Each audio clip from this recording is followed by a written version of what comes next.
홍명보 감독은 11차 전력강화위원회의에서 행정적인 착오가 있었다고 생각한다. 전력강화위원장을 교체하면서 임명장이라든지 행정적인 절차가 없었다는 걸 어느 정도 인정할 수 있을 것 같다. 하지만 10차 전력강화위원회까지 위원들의 발언이나 전력강화위원회의 역할은 문제가 없다고 생각한다. 홍명보 감독이 대표팀 감독 선임에 행정적인 착오 오류가 있었던 것 같다고 느꼈습니다. 10차 전력강화위원회까지는 문제 없었지만 이임생 총괄이사가 맡았던 11차 전력강화위원회와 최종 감독 선임에 행정적인 오류를 느끼고 인정했습니다. 홍명보 감독에게 감독 결정 과정을 물었습니다. 마이크를 잡은 홍명보 감독은 그동안 회의록을 보지는 못했는데 여기 국회에서 회의록을 듣고 봤다. 개인적으로는 10차까지는 문제가 없었다고 생각한다. 다만 11차 행정적인 착오가 있었다고 생각한다. 전력강화위원장을 교체하면서 임명장이라든지 행정적인 절차가 없었다는 걸 어느 정도 인정할 수 있을 것 같다. 하지만 10차 전력강화위원회까지 위원들의 발언이나 전력강화위원회의 역할은 문제가 없다고 생각한다라고 말했습니다. 절차적인 문제점은 감독 사임할 생각이 없냐는 질문으로 이어졌는데요. 홍명보 감독은 이 문제를 가지고 감독직을 사임할 생각이 없다. 감독은 성적이 좋지 않다면 언젠가는 경질이 된다. 내 역할은 남은 기간 동안 대표팀을 강하게 만드는 것이라고 답했습니다. 완전히 미쳐버린 홍명보입니다.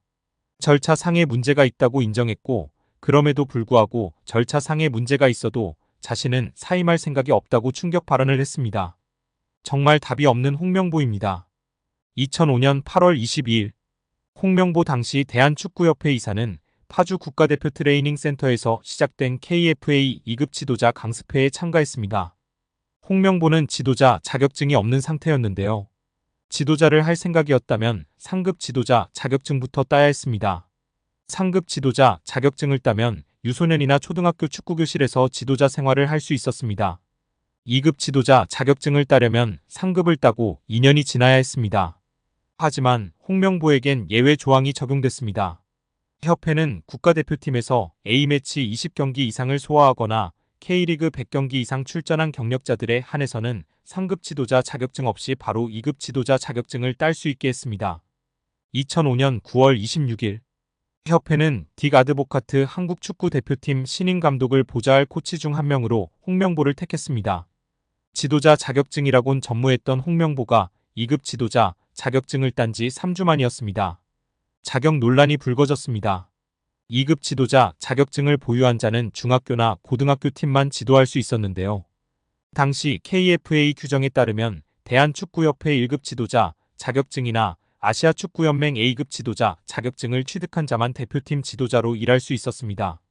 협회는 당시 지휘권을 갖지 않는 보조 지도자 역할이기 때문에 홍명보 코치의 1급 자격증 취득 여부는 크게 문제될 것이 없다는 입장이었습니다.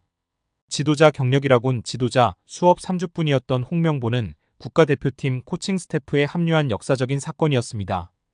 홍명보는 국가대표팀 코치를 맡은 지 1년이 채 지나지 않아 2006 독일 월드컵을 치렀습니다. 홍명보에게 국가대표팀 코치로 지도자 생활을 시작해 월드컵을 경험하는 데까지 필요했던 시간은 단 9개월이었습니다. 누군가는 평생의 꿈이 될 수 있는 월드컵을 경험하는데 홍명보는 속성 자격증 취득부터 돈으로 살 수 없는 월드컵 코치 경험까지. 정말 대단합니다. 이후에도 홍명보는 탄탄대로였습니다. 홍명보는 2006 독일 월드컵 후에도 국가대표팀에 남았는데요. 홍명보는 국가대표팀 코치로 2007 아시아 축구연맹 아시안컵, 2008 베이징 올림픽을 차례로 경험했습니다. 2006 독일 월드컵 16강 진출 실패, 2007 아시안컵 3위 및 음주 파문, 2008 베이징 올림픽 조별리그 탈락 등 대표팀은 실패를 거듭했지만 홍명보가 책임질 건 없었습니다. 홍명보는 2008 베이징 올림픽을 마친 후 감독 생활을 시작했습니다. 많은 축구팬들이 알고 계신 것처럼 2010 광저우 아시안게임에서 한국은 한 수 아래로 평가받았던 UAE와의 준결승전에서 연장 접전 끝에 0대1로 졌습니다. 한국은 이 대회에서 3위에 머물며 홍명보의 경질이 예상되었습니다. 그러나 놀랍게도 홍명보는 경질되지 않았습니다. 아시안게임은 금메달이 아니면 의미가 없는 게 분명했고 지난 2002년 부산 아시안게임에서 3위를 한 박항서 감독이 경질되었던 사례가 있기에 명분은 차고도 넘쳤습니다. 그러나 협회는 홍명보를 경질하지 않았습니다. 심지어 2014년 브라질 월드컵에서는 본선 1승도 거두지 못하고 탈락했는데도 협회는 재신임을 발표했었습니다. 결국 여론의 반발이 점점 커지자 기자회견을 열어 자진 사퇴했었습니다. 이후 협회는 2017년 홍명보를 행정총괄 책임자인 전무이사로 내정했습니다. 당시 홍명보는 행정 경험이 전무했었습니다. 이렇게 협회와 홍명보는 아주 끈끈한 관계였으며 증명 없이도 임기를 보장받았었고 낙하산으로만 채용되었던 홍명보였습니다. 이번에도 프리패스로 채용된 것도 홍명보는 뭐 자연스러웠을 겁니다. 홍명보는 나를 버렸다. 이젠 대한민국 축구밖에 없다고 하며 대표팀 감독을 승낙했다고 밝혔었는데요. 홍명보가 버린 건 자신이 아닌 울산입니다.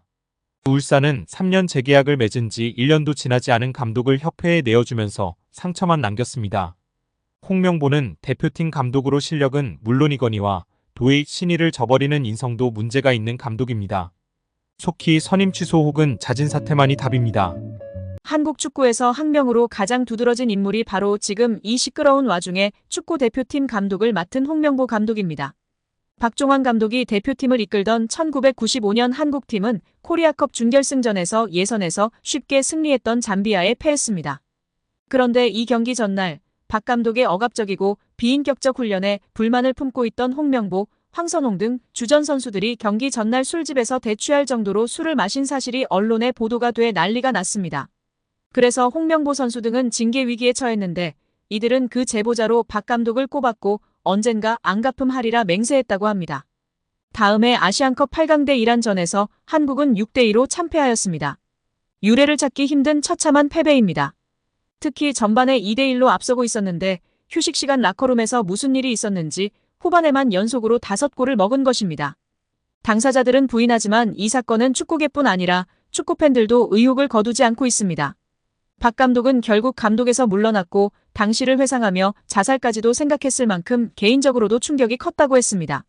한국이 참패를 당하자 국내 언론들은 11회를 이끌고 있는 홍명보가 태업을 이끌었다. 박종환 감독을 끌어내리기 위해 선수들이 태업을 했다라는 등의 뒷말들이 나돌기는 했지만 끝내 참패 원인의 진실은 밝혀지지 않았습니다. 당시 한 언론은 홍명보 선수가 과학적이고 체계적으로 지도하는 감독을 원한다며 스파르타식 훈련을 고집하는 박종환 감독에게 노골적인 반기를 들었지만 누구보다도 체계적으로 지도했던 아나톨리 비쇼베츠 전 감독에게도 노골적인 불만을 터뜨렸다고 전했습니다. 조중현 당시 KBS 해설위원조차 홍명보가 선수로서의 본분을 망각한 것 같다. 옛날에는 감독의 그림자도 밟지 않았는데 어쩌다 이 지경이 됐는지 모르겠다고 개탄했다고 합니다. 하석주 전 전남 감독은 최근 언론 매체 오센과의 인터뷰에서 11회는 그냥 봉사단체다. 내가 회장을 맡고 있다. 라고 밝힐 뿐 특별한 이야기는 하지 않았었습니다.